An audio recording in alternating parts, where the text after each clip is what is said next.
What's up, YouTube? So here's something that nobody ever talks about, and that is polymer gun care, right? Modern technology has come a long way. We have polymers now, and they are being used on firearms to make them lighter, better, faster, stronger. And most manufacturers will just tell you not to worry about their polymer. There's actually no care. Just shoot it and clean it, and you'll be all set. I personally don't fully believe that. I do not want to trust my life to some faulty plastic. I also have somewhat of an engineering background, so I actually know the importance that these polymers can make. So I have in front of me two different pistols with two very different polymers. This is my FNX 460 Roland. This just has a great reputation for being able to deal with crazy barrel pressures, and that's why you can upgrade it to a 460. But alongside with all that, this pistol has to be able to deal with crazy vibrations from recoil, and they do that with this polymer frame. And what's really interesting is in the past, this company has actually went through an issue because of their polymer. I'm going to explain that really quick. So in a nutshell, what makes this polymer so good at actually absorbing shock is it's spongy.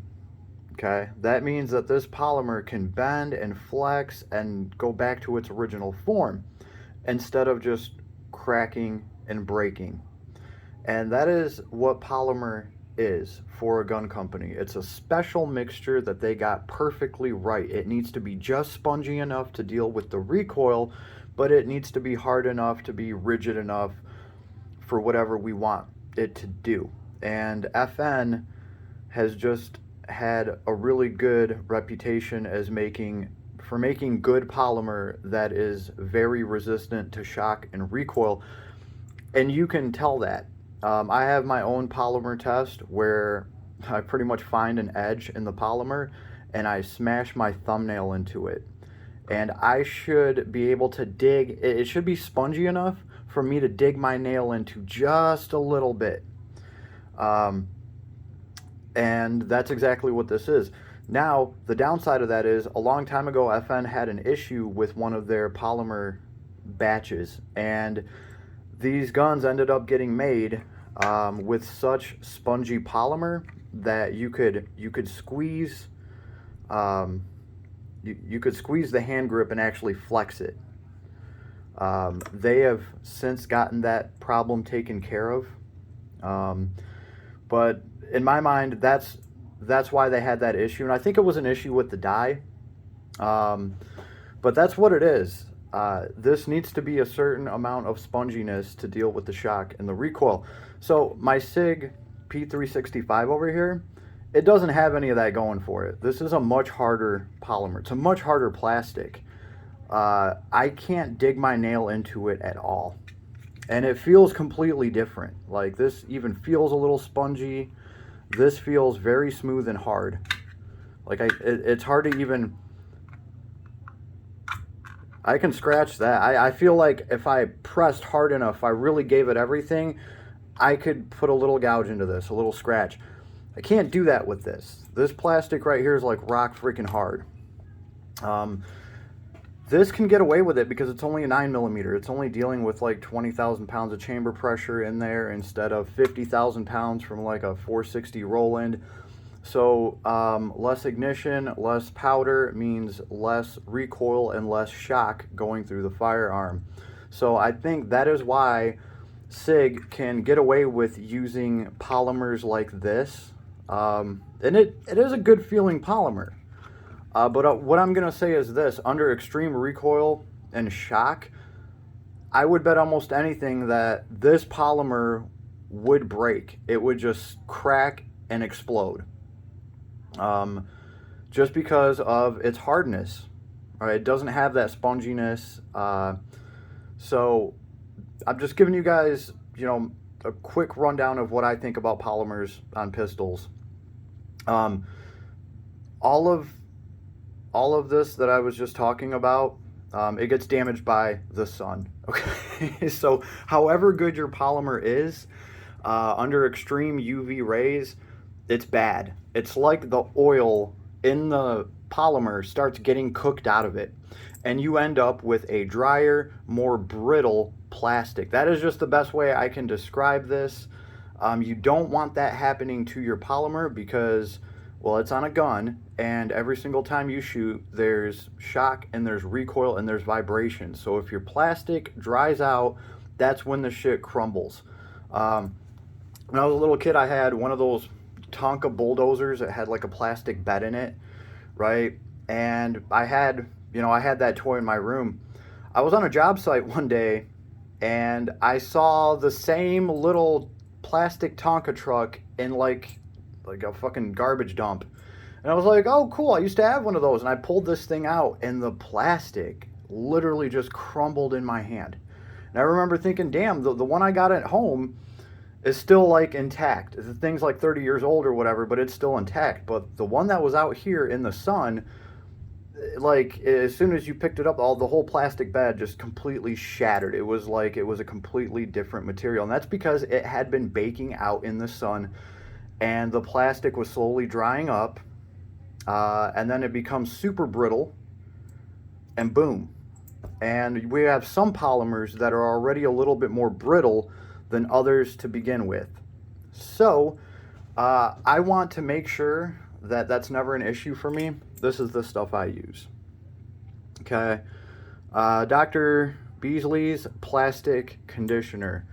Now, it's not the cheapest stuff in the world. I think this thing is like $20, $30, but this goes a really long way. All you need is a little bit of this stuff, and the plastic literally just soaks it in. It's actually in the instructions.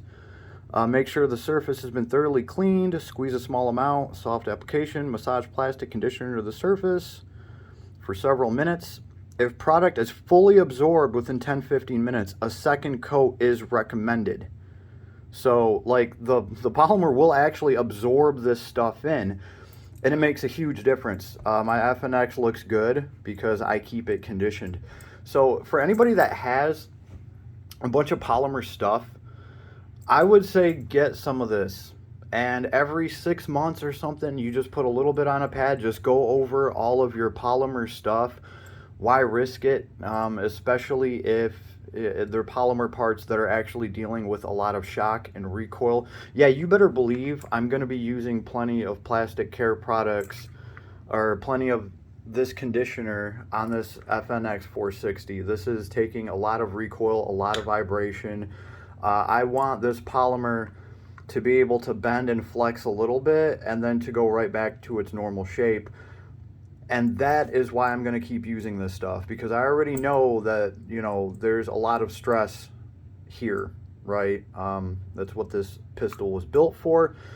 And this is part of the reason why I chose an FNX. I know they have really good spongy polymer, right? Because for every brand, this is like a secret recipe. These guys don't share their polymer recipes. They have a chemist come in and make 1,000 different recipes of polymer, and then they test every single one of those, and whatever the winner is, that's their recipe, and they don't want anybody else to know about it, right? Because FN might have spent $50 million doing polymer research. They wouldn't want some other company just to steal their formula from them. At least make your competitor do the same legwork, and they can pay $50 million to come up with their own polymer, right? Anyway, yeah, this is what I think of polymer care. You do need some polymer care, just in my opinion. I'm at least going to be taking care of my weapons. And speaking of which, we have the shotgun here. Here's what's kind of funny. These are similar polymers. They are. They're very hard. Yeah, very similar. Here's the difference though. This is very thin on the SIG P365. This is like 3 times thicker, right? So I like that they did that there. This thing feels solid. It feels reinforced. That was initially a worry point for me. I looked at this and was like, well, this polymer piece, I'm sure somebody out there will be making this out of aluminum. And then I got home and actually started looking at it. I was like, you know what? It is like the polymer for my SIG P365, so it is more brittle, but it's like 3 times as thick. So obviously they've thought about that. We'll see how this holds up. The P365 has held up great for me. I haven't had any issues with the polymer. Then again, I use this stuff. I put it on all my stuff every 6 months. I just think it's a good idea. You guys got any other tips or tricks on dealing with polymer and polymer gun care? Leave them in the comments, right? I don't think a lot of people talk about this, and I've actually seen where some brands are just like, yeah, there's no special care for our polymer products. You shoot your guns and you just clean the stuff off with regular gun cleaning. Just go over our polymer parts with some oil, whatever. That's another thing too. Some of these chemicals that you use to clean your weapons, some of that stuff might actually be pulling some of the moisture out of your polymers, right? So this gives you a chance to put some of that moisture back into them, right? Because polymers, they have oils in them. You don't want those oils to dry up or dry out. And we're getting chemicals on these things from the different bore cleaners, the different solvents that we use. So I'm not exactly a chemist in that department. I don't know what all, if any, I'm sure there will be some effect that these chemicals have on polymer and on plastic. Whether you can notice it on the spot or not, it's got to have some effect. So get yourself some kind of plastic conditioner. I don't even think it has to be this kind. After you use it one time and you kind of see the difference that it makes on your firearms, you'll probably keep using it, especially if you have some firearms that have been sitting around for a couple of years. The plastic does feel much better once it's conditioned. So that's where I stand on it. And if you guys got any advice or any tips or tricks on polymer gun care, leave them in the comments. Thank you, everybody. Have an awesome day.